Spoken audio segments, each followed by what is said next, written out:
Hola, soy Sofía, y el día que enterré a la única persona que realmente me amó en este mundo, mis padres llegaron al funeral en un BMW nuevo, más preocupados por la herencia que por el hombre que les dio la vida.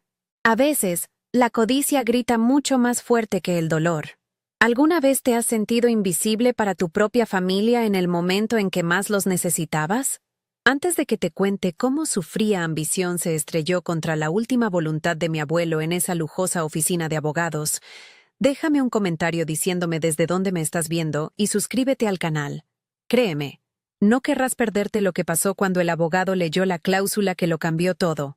La llamada llegó un martes por la mañana, con el sol de Miami entrando a raudales por la ventana de mi pequeño apartamento, haciendo brillar las partículas de polvo que flotaban sobre mis herramientas de restauración de libros. Era el señor Morales, el abogado de mi abuelo Javier. Su voz era suave, pero cada palabra caía como una piedra en el pozo silencioso de mi estómago. Sofía, lo siento mucho. Tu abuelo falleció esta mañana. El aire se escapó de mis pulmones. Durante 10 años, desde que mis padres, Isabela y Ricardo, me echaron de casa, mi abuelo había sido mi único faro. Ahora, no solo enfrentaba el dolor de su pérdida, sino el terror de tener que verlos a ellos, las dos personas cuyo amor se había evaporado tan pronto como decidieron que yo era un obstáculo para su ascenso social. Me echaron a los 14 años. La razón nunca fue una sola explosión, sino una lenta y dolorosa erosión. Yo era un recordatorio constante de una vida que querían dejar atrás. Una vida de modestia, de responsabilidades, de algo que no encajaba con sus nuevos amigos adinerados ni con la imagen que querían proyectar en sus redes sociales. Me convertí en una carga, una palabra que mi madre usó una noche en voz baja, pensando que no la oía. Desde entonces, mi existencia se convirtió en una lucha silenciosa por demostrar que no lo era. Mientras ellos llenaban sus perfiles de Instagram con fotos de cruceros por el Caribe, relojes de marca y el flamante Range Rover que compraron el año pasado. Yo apenas llegaba a fin de mes, pero para el mundo, ellos eran el epítome del éxito. Mi apartamento es mi santuario. Huele a cuero viejo, a pegamento y a papel de siglos pasados. Aquí, rodeada de libros que necesitan una segunda oportunidad, siento que tengo un propósito. Sobre mi mesita de noche, reposa mi posesión más preciada. El viejo diario de mi abuelo Javier. Su cubierta de cuero está gastada por el paso del tiempo y el roce de sus manos. Y las páginas amarillentas guardan sus pensamientos, sus poemas y sus bocetos.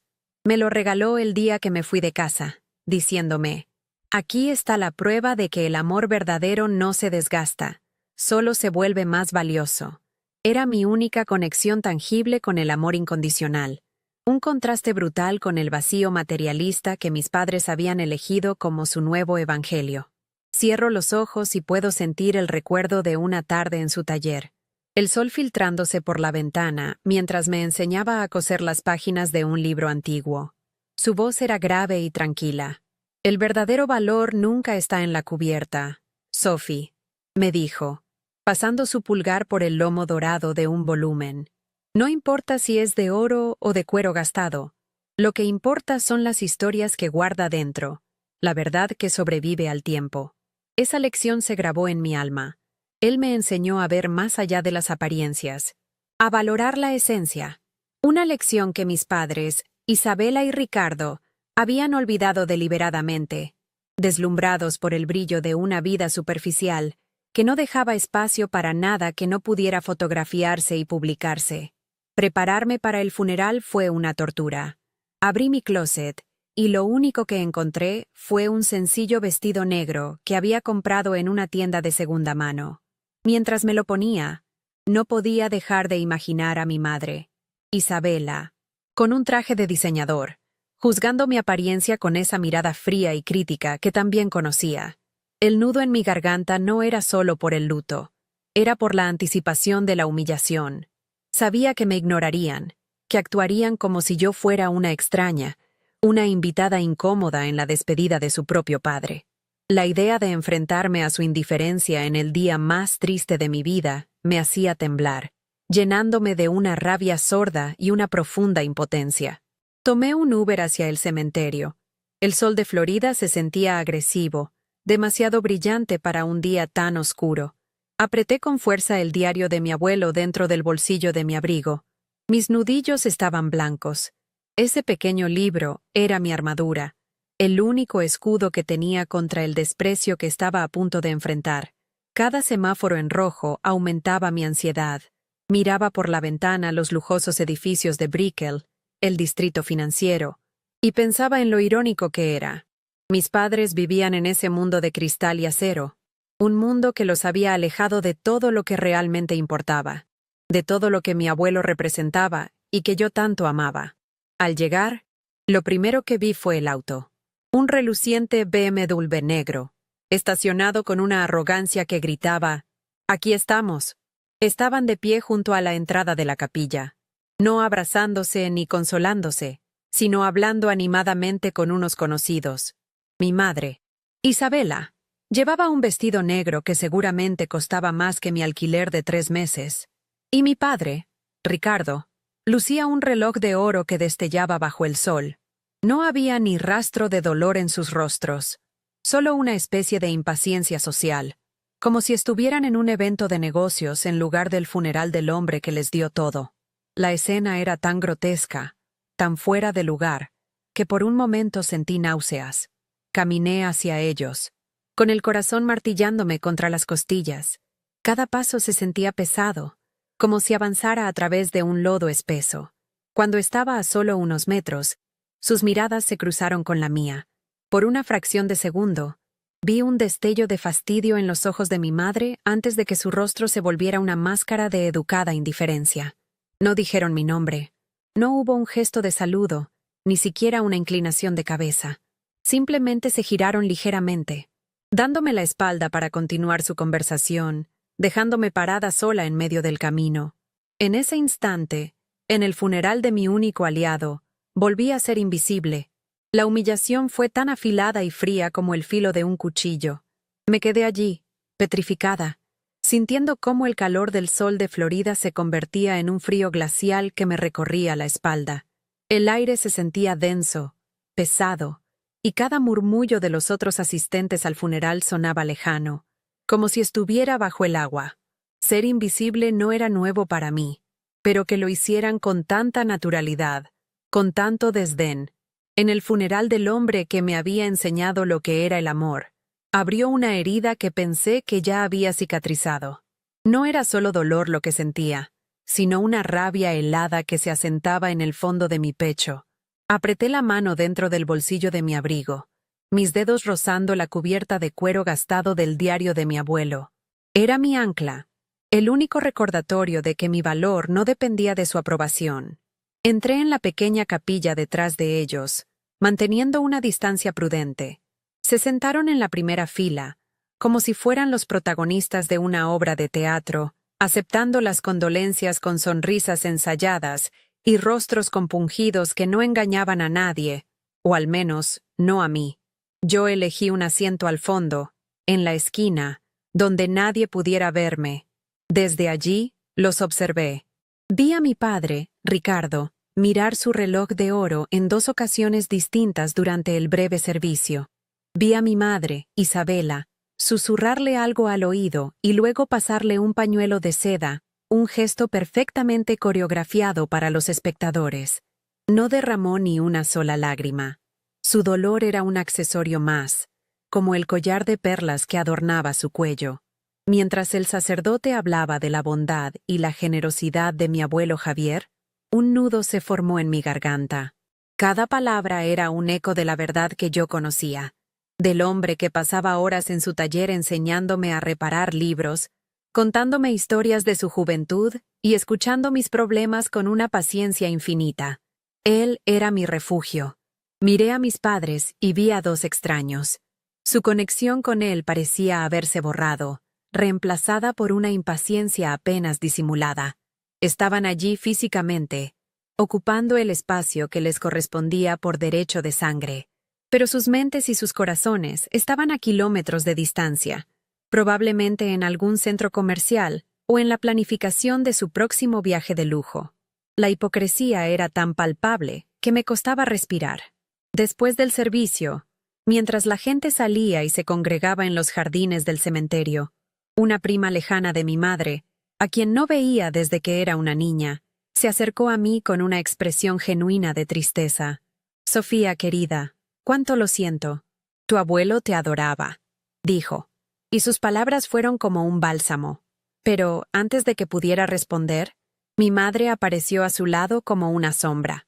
«Elena, qué gusto verte», dijo con una sonrisa tensa, colocando una mano en el brazo de la mujer y guiándola sutilmente lejos de mí. «Sofía está muy abrumada. Necesita un momento a solas». La mentira fue tan rápida, tan fluida, que por un instante casi me la creo yo misma. Me estaba aislando activamente, asegurándose de que nadie rompiera la narrativa de que yo era un fantasma. La prima me lanzó una mirada de confusión y pena antes de ser arrastrada por mi madre. Me quedé sola de nuevo. El breve momento de conexión humana evaporado. La humillación ya no era pasiva. Era una estrategia deliberada. Querían que yo no existiera en su mundo, ni siquiera en el contexto del duelo. Fue entonces cuando la rabia que sentía comenzó a transformarse en algo más frío y afilado. Determinación. Volví a meter la mano en el bolsillo y apreté el diario con más fuerza. Las palabras de mi abuelo resonaron en mi cabeza, de una tarde en que le conté llorando cómo me sentía en casa. El silencio a veces es el arma más poderosa. Sophie, deja que los demás hagan ruido. La verdad no necesita gritar. Me mantuve a distancia, observando cómo mis padres se movían entre los grupos de personas, cambiando de máscaras según con quién hablaban. Con los amigos de su club de campo, eran los hijos afligidos pero estoicos. Con los socios de negocios de mi padre, eran profesionales que manejaban una difícil situación personal con gracia. Fue en una de esas conversaciones donde escuché las palabras que confirmaron mis peores sospechas. Ricardo hablaba en voz baja con un hombre de traje caro, pero el viento trajo sus palabras hasta mí. Sí, un golpe duro. Javier era un hombre muy previsor. Acumuló un patrimonio considerable. Esperamos que su legado esté bien administrado. La palabra legado en su boca sonaba sucia, despojada de todo significado emocional y reducida a una cifra en una cuenta bancaria. Isabela se unió a ellos, añadiendo con un tono de falsa modestia: «Lo más importante es honrar su memoria, por supuesto, pero hay que ser prácticos. El señor Morales nos citó mañana en su oficina de Brickell para leer el testamento. Es mejor resolver estos asuntos rápidamente».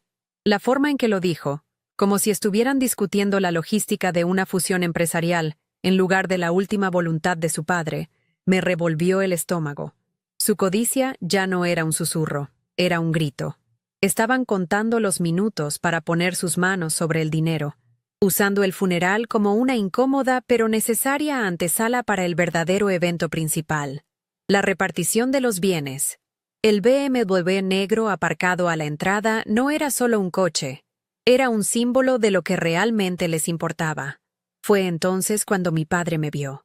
Por un momento, una chispa de esperanza, estúpida e ingenua, se encendió en mí. Quizás vendría a decirme algo, cualquier cosa que mostrara un atisbo de humanidad. Cruzó el césped en mi dirección. Su rostro serio. Mi corazón latió un poco más rápido. Pero cuando llegó frente a mí, su mirada era fría, distante. No hubo un abrazo, ni una palabra de consuelo.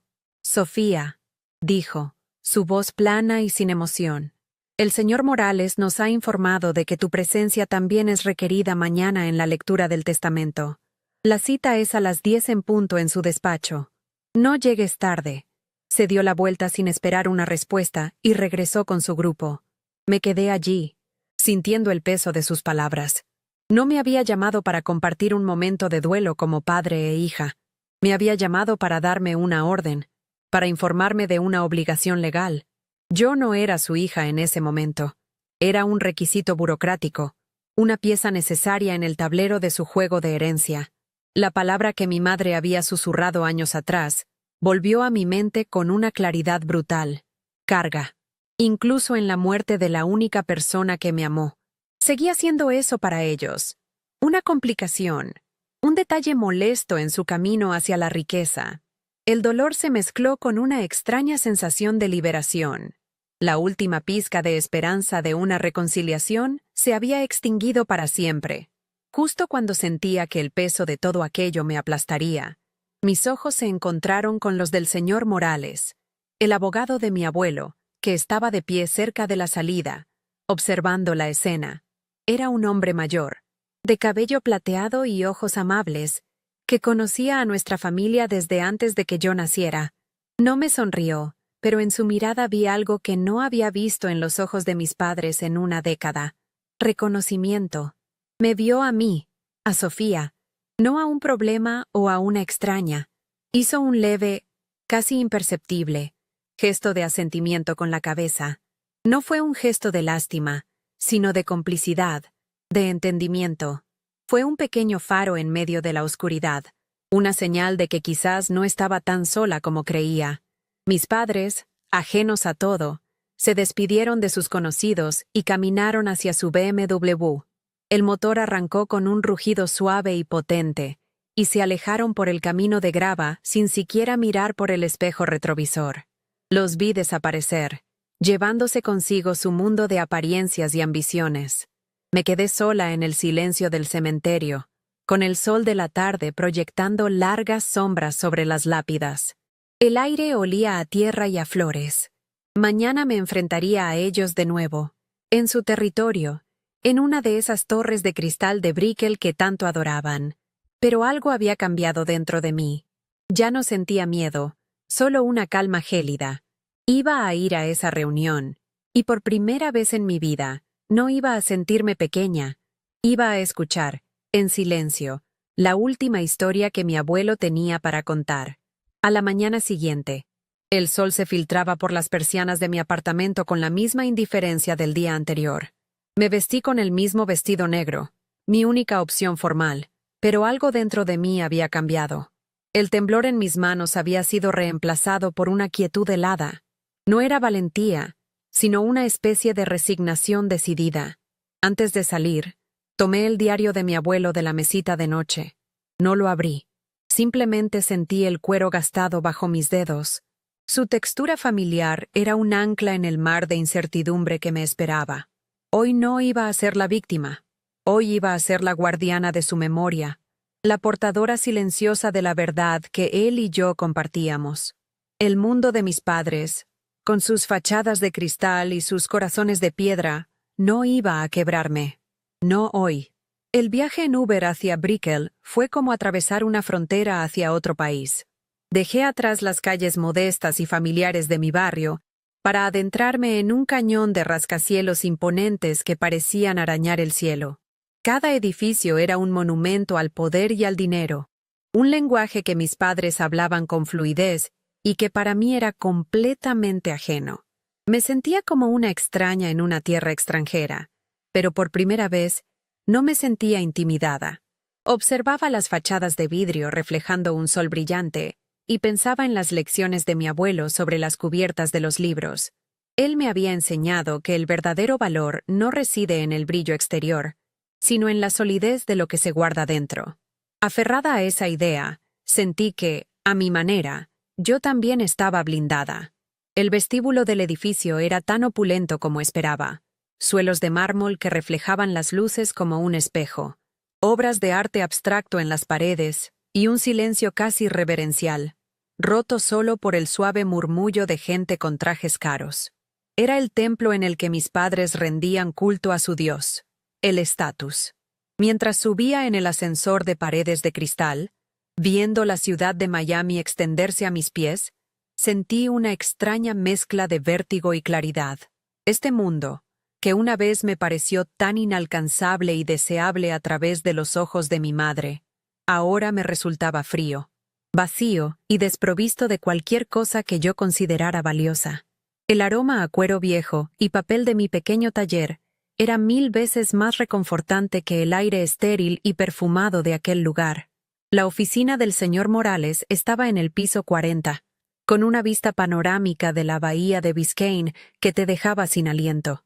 Las paredes estaban cubiertas de estanterías llenas de libros de derecho con lomos de cuero, un detalle que sabía que mi abuelo habría apreciado. Mis padres ya estaban allí, sentados en dos elegantes sillas de cuero frente al imponente escritorio de caoba. Parecían parte del decorado, perfectamente integrados en ese ambiente de lujo y poder. Mi madre, Isabela, me barrió con la mirada de arriba abajo, y una microexpresión de desdén se dibujó en su rostro al ver mi sencillo vestido.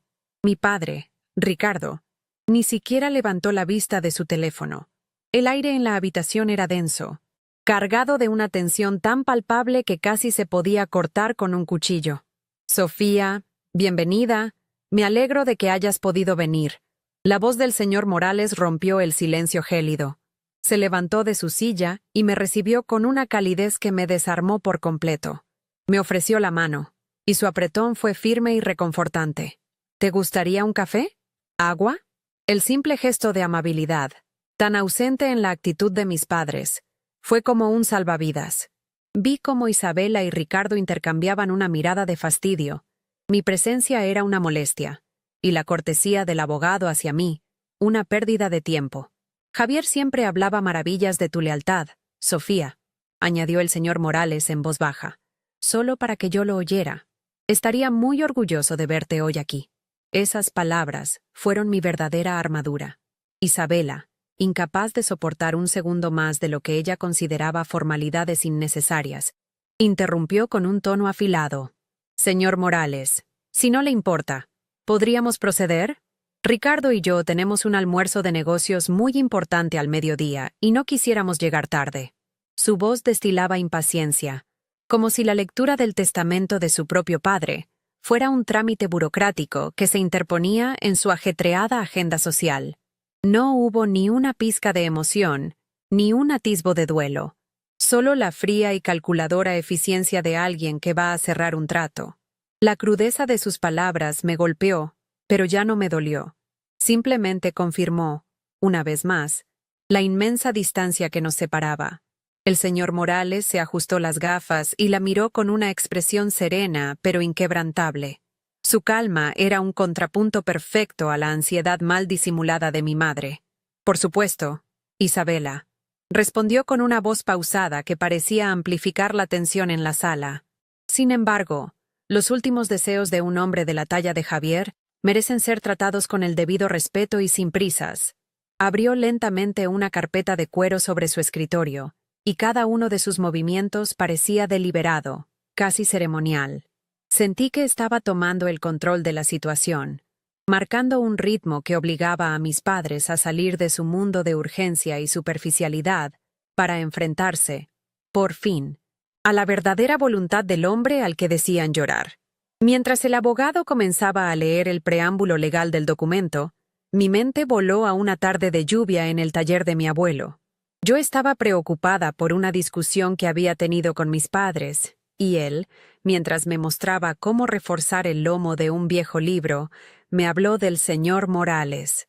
Morales es un hombre de principios, Sophie, me dijo, su voz grave y tranquilizadora. No, es como el lomo de un buen libro. Fuerte, íntegro y diseñado para proteger la verdad que contiene, sin importar cuántas veces se abra o se cierre. Recordar sus palabras en ese momento me dio una profunda sensación de seguridad. Sabía que el hombre sentado frente a mí no era solo un abogado, era el guardián de la última historia de mi abuelo, y la contaría exactamente como él quería que fuera contada. La lectura continuó con legados menores. Un viejo reloj de bolsillo para un primo, una colección de sellos para un amigo de la infancia, una generosa donación a la biblioteca pública del barrio donde creció. Con cada cláusula, la impaciencia de mis padres crecía. Ricardo tamborileaba con los dedos sobre el reposabrazos de su silla, un sonido rítmico y molesto que llenaba los breves silencios. Isabela suspiró audiblemente en un par de ocasiones, mirando de reojo el reloj de oro en la muñeca de mi padre. Para ellos, todo esto era paja, un prólogo innecesario antes del capítulo que realmente les importaba, el que detallaba la distribución del patrimonio considerable. Su codicia era tan transparente que resultaba casi grotesca. una mancha vulgar en la solemnidad del momento. Finalmente, el señor Morales hizo una pausa. Levantó la vista del documento y nos miró a los tres, pero sus ojos se detuvieron un segundo más en mis padres. Ahora llegamos al cuerpo principal del patrimonio de Javier, dijo, y el aire en la habitación pareció espesarse. Isabela y Ricardo se irguieron en sus asientos, sus cuerpos tensos por la anticipación. Sin embargo, continuó el abogado, Javier fue muy explícito en sus instrucciones. Antes de nombrar al heredero principal de sus bienes, estipuló que se leyera en voz alta una carta personal que dejó sellada. Con un movimiento lento, sacó del interior de la carpeta un sobre amarillento, cerrado con un sello de lacre rojo. El corazón me dio un vuelco. Esto no era un testamento normal. Era la última palabra de mi abuelo, y estaba a punto de ser escuchada. El sobre amarillento en la mano del señor Morales parecía absorber todo el sonido de la habitación. Mis padres lo miraron como si fuera un obstáculo absurdo, un último capricho senil que se interponía entre ellos y su premio. Una carta. ¿En serio?, susurró mi madre. Isabela, con un tono de desdén que no se molestó en ocultar. ¿Qué clase de drama es este? Mi padre nunca fue un hombre de sentimentalismos. Ricardo, mi padre, asintió con un gesto seco, su mandíbula tensa. Para ellos, cualquier cosa que no fuera una cifra con varios ceros era una pérdida de tiempo. Para mí, ese sobre era el corazón de mi abuelo, latiendo una última vez en esa fría oficina. Sabía que sus palabras serían su verdadero legado, mucho más valioso que cualquier cuenta bancaria. Con una parsimonia que enfureció visiblemente a mis padres, el señor Morales tomó un pequeño abrecartas de plata de su escritorio. El sonido del papel rasgándose fue nítido y deliberado. Un corte limpio en la densa atmósfera de codicia. Desdobló con cuidado la hoja, que era vieja y frágil, con los bordes amarillentos por el tiempo. Pude ver la caligrafía familiar de mi abuelo, elegante e inclinada, la misma que llenaba las páginas del diario que yo apretaba en mi bolsillo. Disculpe, señor Morales, pero ¿es esto estrictamente necesario?, intervino mi padre, incapaz de contenerse más. Tenemos entendido que el proceso es leer las disposiciones, no la correspondencia personal. Su intento de sonar razonable estaba teñido de una urgencia casi desesperada. No querían escuchar al hombre, solo querían contar su dinero. Es más que necesario, Ricardo. Es una condición vinculante, respondió el abogado sin levantar la vista del papel. Su voz era tranquila, pero tenía el peso del acero. Se aclaró la garganta y comenzó a leer. A mis queridos presentes, empezó, y la voz de mi abuelo, canalizada a través del abogado, llenó el silencio. Si están escuchando esto, significa que he emprendido mi último viaje. No les hablaré de mis inversiones ni de mis propiedades. Esas cosas son solo herramientas. Y como cualquier herramienta, su valor reside en las manos que las usan. Hoy quiero hablarles de lo que de verdad construye una vida: la lealtad, la integridad y el coraje de proteger lo que es frágil en un mundo que solo valora la fuerza. Mis padres se miraron, confundidos. Este no era el lenguaje que ellos entendían. La mención de la lealtad me transportó a una tarde en su estudio, años atrás. Yo estaba sentada en el suelo, ayudándole a organizar sus libros, y lo vi escribir en una hoja de papel idéntica a la que el abogado sostenía ahora. Al notar mi curiosidad, me sonrió y dijo: «A veces, Sophie, las verdades más importantes deben quedar por escrito. No porque se olviden, sino porque las voces ruidosas y vacías intentarán ahogarlas. El papel y la tinta son silenciosos, pero son permanentes». En ese momento, en la oficina de Brickell, entendí que aquella no había sido una lección casual. Había sido una promesa. El diario en mi bolsillo se sentía como un escudo, un testimonio tangible de esa verdad silenciosa que él se había asegurado de proteger incluso después de su muerte. La lectura continuó, y el tono de la carta cambió sutilmente. «Con gran tristeza», leyó el señor Morales, «he visto cómo algunos de los que más amaba eligieron el brillo sobre la sustancia, la apariencia sobre la verdad. construyeron un castillo de cristal sobre cimientos de arena, olvidando que el verdadero valor no se exhibe, se siente. Espero que algún día encuentren el camino de regreso a lo que realmente importa. Aunque no pronunció sus nombres, las palabras cayeron sobre mis padres como piedras. Vi a Isabela enderezarse en su silla, su rostro una máscara de indignación. «Esto es un insulto», siseó, su voz un veneno bajo. «Está usando su testamento para juzgarnos. Es inaceptable». La ofensa en su voz no era por el dolor, sino por el ataque a su imagen pública, incluso frente a una audiencia de solo 2 personas. Ricardo, envalentonado por la ira de su esposa, intentó tomar el control. Se puso de pie a medias, apoyando las manos en el escritorio del abogado. «Señor Morales, ya es suficiente. Le exijo que detenga esta farsa y proceda con los asuntos financieros. Mi padre no estaba en su sano juicio cuando escribió esto. Podríamos impugnarlo». La amenaza flotó en el aire, fea y desesperada. Era su último recurso. Si la narrativa no les favorecía, la destruirían. Pero el señor Morales ni se inmutó. Levantó la vista del papel, se quitó las gafas lentamente y lo miró con una autoridad gélida que congeló a mi padre en su sitio. La calma del abogado era un muro infranqueable contra su vulgar desesperación. «Siéntate, Ricardo», dijo el señor Morales, y su voz, aunque baja, no admitía réplica. «Tu padre estaba más lúcido que nadie en esta sala, y como su albacea, te informo que cualquier intento de impugnar este testamento basado en acusaciones infundadas será recibido con toda la fuerza de la ley».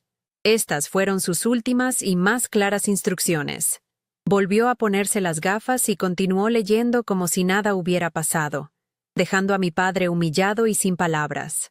La dinámica de poder en la sala había cambiado irrevocablemente. Mis padres ya no eran los clientes importantes. Eran meros espectadores de un guión que no controlaban, escrito por un hombre al que nunca se molestaron en comprender de verdad. La carta llegó a su punto crucial. «Toda mi vida adulta», leyó el abogado, «la dediqué a un propósito que mantuve en secreto para el mundo. Un compromiso que le dio sentido a cada dólar que gané y a cada hora que trabajé. Este propósito era mi verdadero tesoro, mi mayor orgullo. Y lo protegí del ruido y la vanidad del mundo exterior con la ayuda de una sola persona, cuya lealtad fue mi mayor consuelo y mi más grande regalo». En ese momento, sentí un cambio en la habitación. Las miradas confundidas de mis padres se volvieron hacia mí, afiladas y llenas de una nueva y fea sospecha. Por primera vez en todo el día, realmente me vieron. Y en sus ojos no había amor, ni reconocimiento. Solo el cálculo frío de quien ve una amenaza inesperada a sus intereses. El peso de sus miradas fue abrumador. Una oleada del viejo miedo, el de la niña invisible y rechazada, intentó subir por mi garganta. Quería encogerme, desaparecer, como tantas veces había hecho en el pasado. Pero entonces, mis dedos rozaron la cubierta gastada del diario. Sentí la textura del cuero, las hendiduras dejadas por las manos de mi abuelo, y una calma helada me invadió. Él había previsto este momento. Había preparado este camino para mí. Levanté la barbilla y les devolví la mirada, no con desafío, sino con una serenidad que sabía que los desconcertaría más que cualquier grito. Mi silencio ya no era un signo de debilidad, era el guardián de su secreto. Mi resolución se cristalizó. No diría una palabra. Dejaría que la verdad de mi abuelo hablara por mí. El señor Morales terminó de leer. Dobló la carta con sumo cuidado y la depositó sobre el escritorio, junto al sobre vacío. El silencio que siguió fue ensordecedor, cargado de preguntas no formuladas y de una tensión que vibraba en el aire. Isabela y Ricardo estaban pálidos, su arrogancia reemplazada por una visible ansiedad. La herencia que habían dado por sentada de repente parecía incierta, atada a un secreto del que no sabían nada y a una persona a la que habían despreciado. El abogado tomó el documento principal del testamento, su gesto solemne marcando el final del preludio y el comienzo del acto final. Ajustó sus gafas una última vez y nos miró a los tres. «Y ahora», anunció, su voz resonando con una claridad ineludible, La cláusula que dispone del patrimonio principal de Javier Villanueva. La voz del señor Morales cortó el aire como un bisturí. Procedo a leer la cláusula número 7, referente a la totalidad de los bienes, acciones y propiedades de Javier Villanueva. Mis padres, Isabela y Ricardo, se inclinaron hacia adelante casi imperceptiblemente, como depredadores a punto de saltar. Sus cuerpos estaban tensos, sus rostros eran máscaras de ávida expectación. Yo, en cambio, me sentí extrañamente en calma, como el ojo de un huracán. Apreté el diario de mi abuelo en el bolsillo. Su forma rectangular era un ancla en la tormenta que estaba a punto de desatarse. El abogado hizo una pausa deliberada, sus ojos recorriendo la página antes de leer las palabras que lo cambiarían todo, para siempre.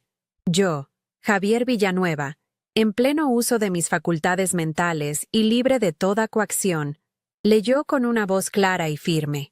Lego la totalidad de mi fortuna, incluyendo todos mis activos líquidos, propiedades e inversiones, a la única persona que conoció, respetó y guardó mi mayor secreto, mi verdadero proyecto de vida.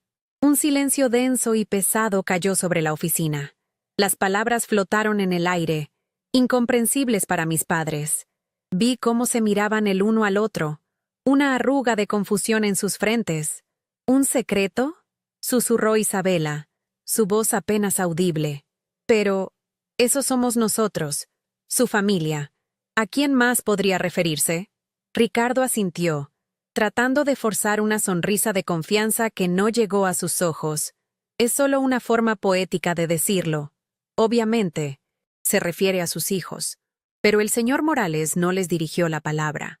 Lentamente, con una gravedad que parecía detener el tiempo, levantó la vista del testamento y sus ojos se encontraron con los míos. No había lástima ni triunfo en su mirada, solo un profundo y solemne reconocimiento. Fue como si una luz se encendiera sobre mí, sacándome de las sombras en las que había vivido durante una década. En ese instante, todo el poder de la habitación se desplazó. Ya no era la invitada invisible, la nota al pie de página en la historia de su éxito. Era el centro, el nudo que ataba el verdadero legado de mi abuelo. Sentí las miradas de mis padres girar hacia mí, primero con incredulidad, y luego con un veneno que me heló la sangre. ¡A ella!, gritó mi madre, poniéndose de pie de un salto. Su rostro, antes una máscara de compostura, se había contorsionado en una mueca de pura furia. Esto es absolutamente ridículo. Es un fraude. Esa niña lo ha manipulado durante años, llenándole la cabeza de mentiras contra nosotros. Siempre fue una víbora silenciosa. Mi padre se levantó también, su rostro enrojecido por la ira. Vamos a impugnar esto, Morales. Es evidente que mi padre no estaba en su sano juicio. Esto es un caso claro de influencia indebida. No obtendrá ni un solo centavo. Las acusaciones llovieron sobre mí, feas y desesperadas. El sonido de su mundo de apariencias desmoronándose a su alrededor. Pero yo no dije nada. El silencio, como me enseñó mi abuelo, era mi arma más poderosa. En lugar de responder, metí la mano en el bolsillo y saqué el viejo diario de cuero. Con un movimiento lento y deliberado, lo coloqué sobre la pulida superficie del escritorio de caoba. No lo abrí. No hacía falta. Su sola presencia era un testimonio. El pequeño libro gastado, lleno de amor y verdad, contrastaba violentamente con el lujo frío y estéril de la oficina y con la fea codicia de mis padres. El BMW nuevo, el reloj de oro, el vestido de diseñador. Todo se veía de repente barato y vulgar frente a la riqueza contenida en esas páginas amarillentas. El señor Morales miró el diario y asintió levemente, como si reconociera a un viejo amigo. Ese simple gesto validó todo lo que yo era y todo lo que ellos nunca quisieron ver. Siéntense, por favor, dijo el abogado. Su voz tranquila, pero con un filo de acero que cortó sus gritos. Javier anticipó esta reacción. Y no hay base alguna para una impugnación. Dejó pruebas irrefutables de su lucidez y de sus intenciones. Se giró hacia un archivador cercano y sacó una carpeta gruesa y abultada. La abrió sobre el escritorio, revelando documentos, fotografías y estados de cuenta. El secreto de Javier no era un capricho, explicó, su voz llenando el silencio atónito de la sala. Era la Fundación Renacer, una organización que fundó anónimamente hace 30 años para ayudar a jóvenes en situación de abandono. Jóvenes como lo fue Sofía para ustedes. Una carga. La palabra resonó en la habitación, un eco de la crueldad de mi madre. Vi cómo el color desaparecía del rostro de Isabela. Ricardo abrió la boca para protestar, pero no le salieron las palabras.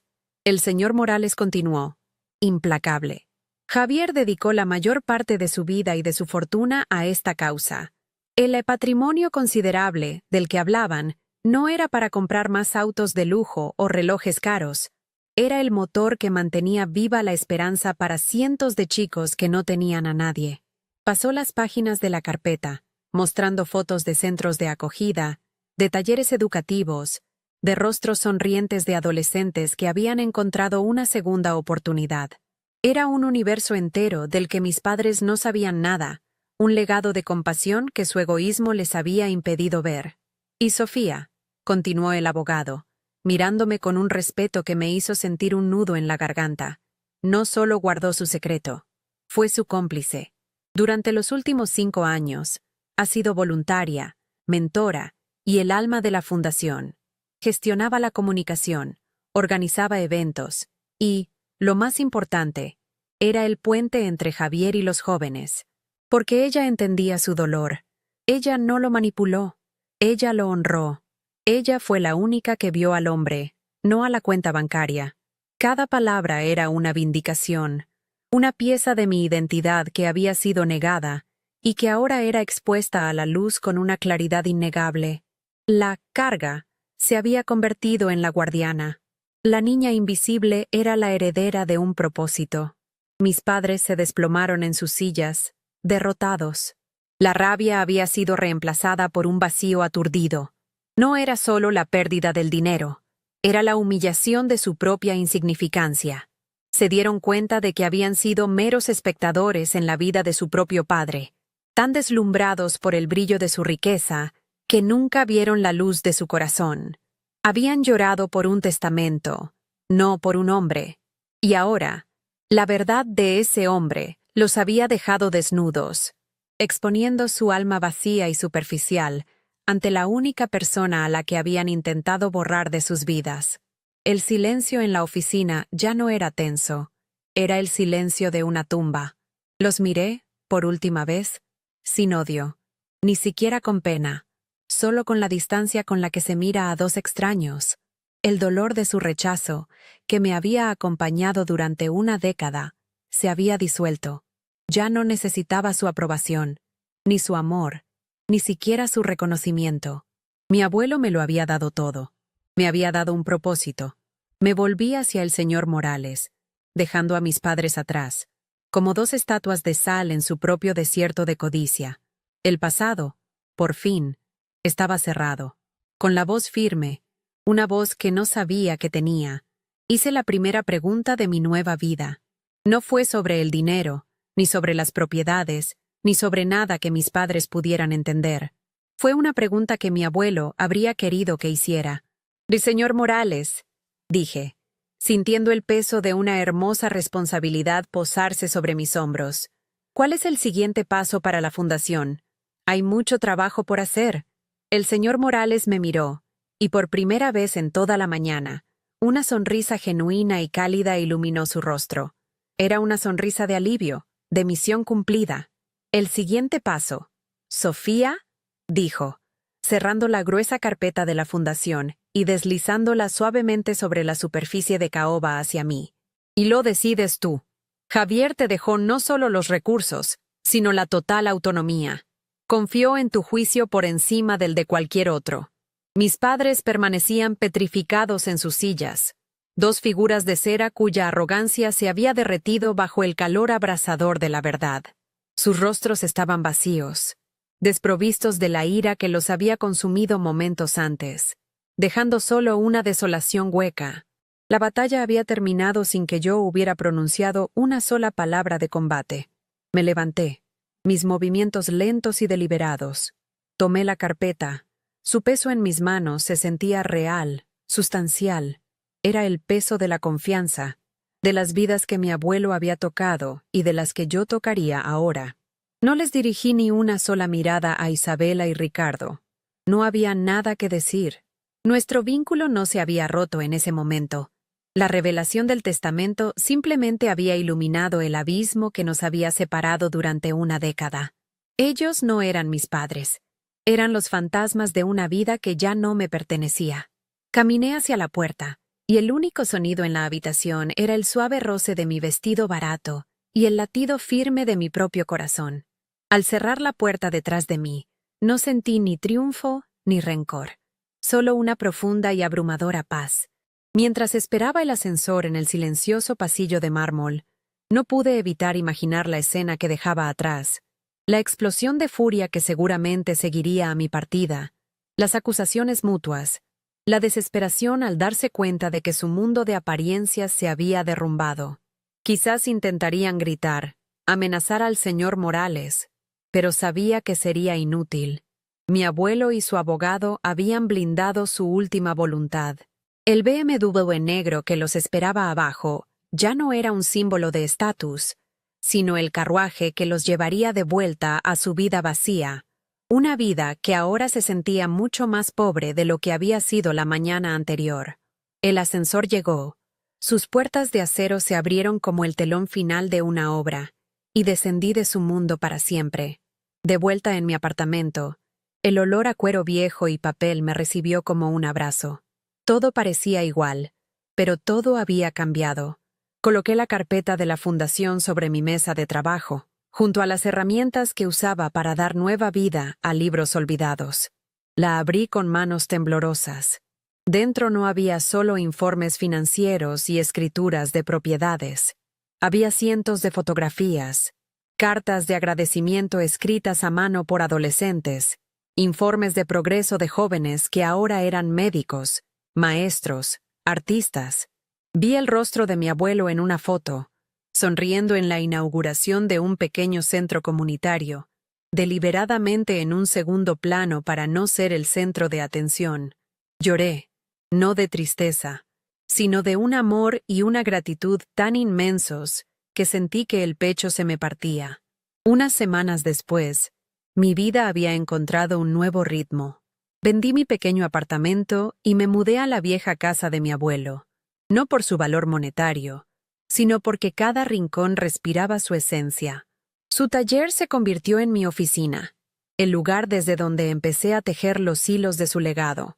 Pasaba mis días visitando los centros de la fundación, conociendo a los directores, a los mentores y, sobre todo, a los jóvenes. Me sentaba con ellos, escuchaba sus historias, compartía la mía. Por primera vez, mi pasado doloroso no era una herida, sino un puente. La niña que se había sentido como una carga, ahora era la persona que les aseguraba que ellos nunca lo serían.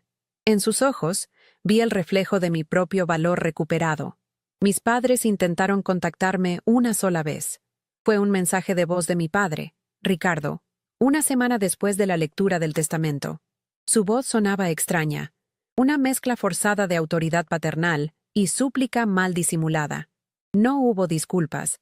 Habló de malentendidos, de la importancia de la familia y de cómo, juntos podríamos gestionar el legado de Javier de la manera correcta.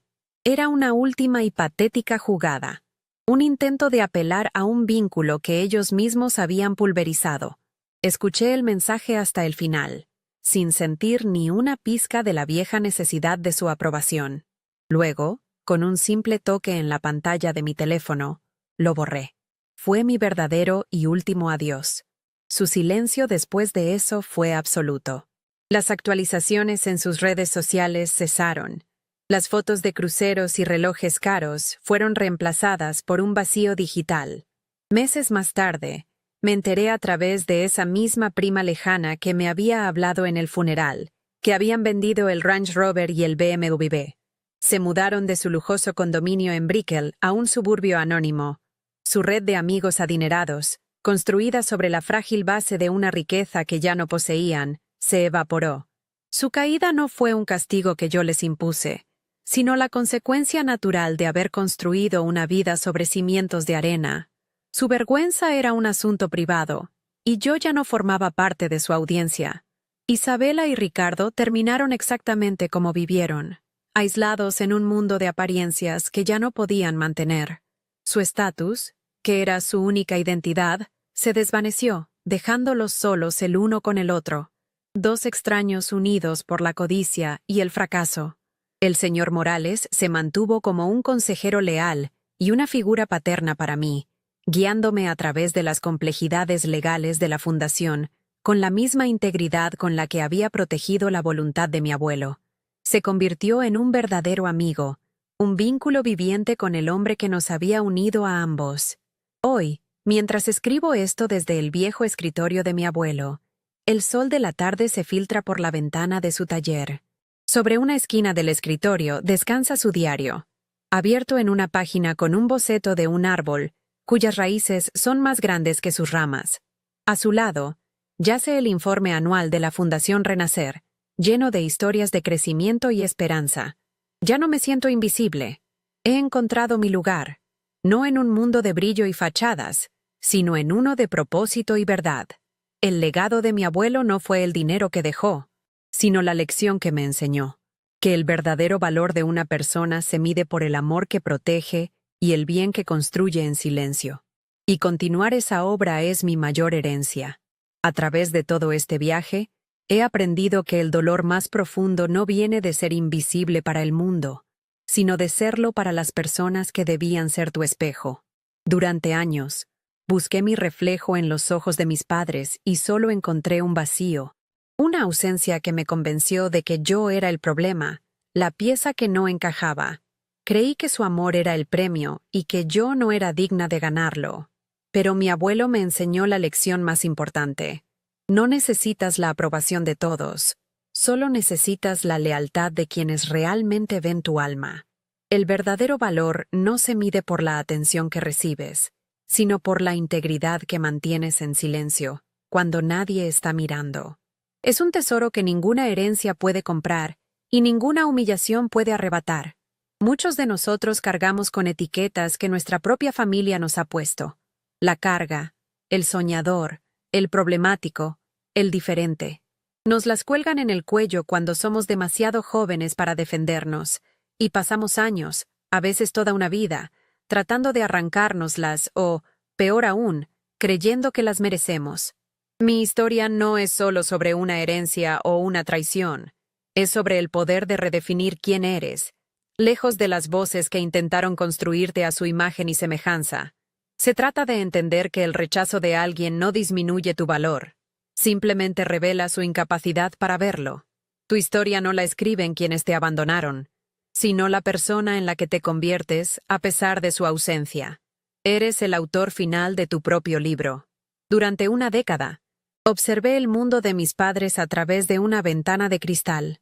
Veía los autos de lujo, los viajes exóticos, los relojes brillantes, y una parte de mí, la niña herida, pensaba que esa era la definición del éxito. Creía que ellos lo tenían todo, y yo, nada. Qué equivocada estaba. La riqueza que se exhibe es, a menudo, una máscara para cubrir una profunda pobreza interior. Mi abuelo, con su taller lleno de polvo y su ropa sencilla, era el hombre más rico que he conocido. Su fortuna no estaba en una cuenta bancaria, sino en su propósito, en su compasión silenciosa, en el amor que invertía en los demás sin esperar nada a cambio. Aprendí que la verdadera abundancia no es tener mucho, sino necesitar poco y darlo todo. Una de las lecciones más difíciles fue aprender a responder a la crueldad con silencio. Mi instinto, como el de cualquiera, era gritar, defenderme, enumerar cada injusticia y cada herida. Pero la sabiduría de mi abuelo me guió por otro camino. Me enseñó que el ruido y la ira son las armas de quienes no tienen la verdad de su lado. Mis padres esperaban una pelea, un drama, una confrontación que los validara como víctimas de una hija ingrata. Mi silencio los desarmó. No les di nada a lo que aferrarse, ninguna munición para sus justificaciones. La verdad, al final, No necesitó mi voz para rebelarse. Su propia codicia gritó mucho más fuerte, exponiéndolos ante la única audiencia que realmente importaba, ellos mismos. Al final, la herencia más grande que recibí no fue la fundación, ni el dinero, ni la casa. Fue la liberación de la necesidad de ser amada por quienes eran incapaces de hacerlo. La liberación del peso de su desprecio y de la sombra de su indiferencia. Aceptar ese legado de propósito fue mi forma de decirles, sin palabras, que su abandono no me había destruido, sino que, irónicamente, me había preparado para la misión más importante de mi vida. Me habían considerado una carga, y el universo, con su extraña y poética justicia, me convirtió en la responsable de aligerar la carga de cientos de jóvenes que, como yo, solo necesitaban que alguien viera su valor más allá de las apariencias. Si mi historia te ha tocado de alguna manera, es porque quizás tú también has sentido el frío de la indiferencia, o el peso de no ser suficiente para quienes más te importaban. Quizás tu legado no sea una fundación multimillonaria, sino la resiliencia que construiste en silencio, la bondad que ofreces a pesar de tus heridas, o la sabiduría que has ganado en tus propias batallas. Ese es tu verdadero patrimonio, uno que nadie puede quitarte. Tu valor no reside en la aprobación de otros, sino en la autenticidad con la que vives tu vida y en el amor que decides dar, incluso cuando no lo recibiste. Esa es la riqueza que realmente perdura, la que se transmite de alma a alma. ¿Cuál es el verdadero legado que estás construyendo en tu vida, lejos de lo que el mundo espera de ti? Si crees, como yo, que nuestra historia la definimos nosotros mismos y no quienes nos dieron la espalda, te invito a que te suscribas a este canal. Aquí no compartimos ficciones. Compartimos la fuerza que nace de las cicatrices. Déjame un comentario contándome qué parte de esta historia resonó contigo. Juntos, estamos creando un espacio donde ser invisible ya no es una opción, porque aquí, todas nuestras voces importan.